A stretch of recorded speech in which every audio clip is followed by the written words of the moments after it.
About 2 years ago, when we were buying the Aurora engine, it was already 2 years old, so we needed to make major modifications and adjust it to our needs. As a result, we exchanged most of its modules with our code, leaving mainly the core. Now, we can finally take full advantage of DirectX 9, the shaders, waving grass, the speculars, and bump mapping over characters. It's all here. Let us now take a walk inside the world of The Witcher. Our main goal while creating the game was to make the feel as realistic as possible, such a one that lets the player immerse himself completely. One of the means to achieve it is the flow of time. When you are spending long hours inside the game environment, it's crucial to have a feeling of time passing by, like seeing the sky change, cycling through different periods of day, and even the whole days. You're gonna see right now that when we push up the time rate, the sun will be nicely crawling over the sky, affecting the look of every object in a location.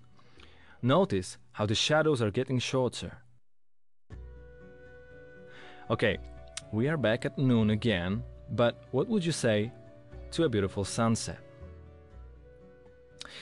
Of course, the time flow isn't everything we've done to make the feel deeper. We have also applied some weather effects. Moreover, it's never permanently assigned to locations. It's always dynamic. We're turning the rain on right now, and you will see how the sky changes. Notice that the weather is fully scalable. We can get anything from a small drizzle to serious downpour. And the incredible thing about it is that the weather also modifies the gameplay. Some monsters come out only when it's raining, while the NPCs usually hide in houses when the weather is ugly. Oh, and watch out for the thunders, by the way. Okay, it will be sunny again, so let us talk now a bit about the water.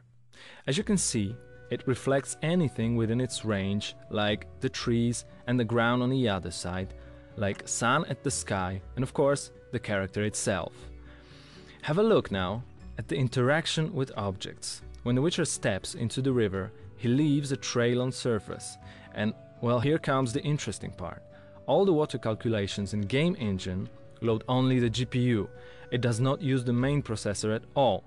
But of course, we've got a reason for that. We need the main CPU to calculate physics in the game. It's mainly represented by the art sign. You have probably already seen it in the combat presentation, but as you're gonna see right now, there is more to it. Art can also be used to interact with environment. I'm talking about situations like making way through some stacked objects, blocking the passage, and so on. Okay, our next step towards realism was letting players see the world through the eyes of main character. Since the Witchers were mutants, they could use certain mixtures to aid their perception. We are switching into the nighttime now. We will see how drinking the night vision elixir changes the gameplay. Wow, suddenly everything became lighter, objects got sharper, and, well, look right there in the back. It turns out that the living creatures glow from a long distance, even through the walls. But of course, the night vision isn't the only full screen effect that we've used. Let us wait for it to wear off, and we're about to show you one of our favorite features. As it is in real life sometimes, you just need to get some information out of people. So, to get closer to them, you can, for example, use alcohol to loosen somebody's tongue. We're gonna drink a bottle right now. But then, again, you need to remember that the Witcher is also affected by it. So, for example, abusing drinks may end up, just like this, by falling down, falling asleep, and then waking up in the middle of nowhere with a huge hangover and empty pockets. Does it sound real enough?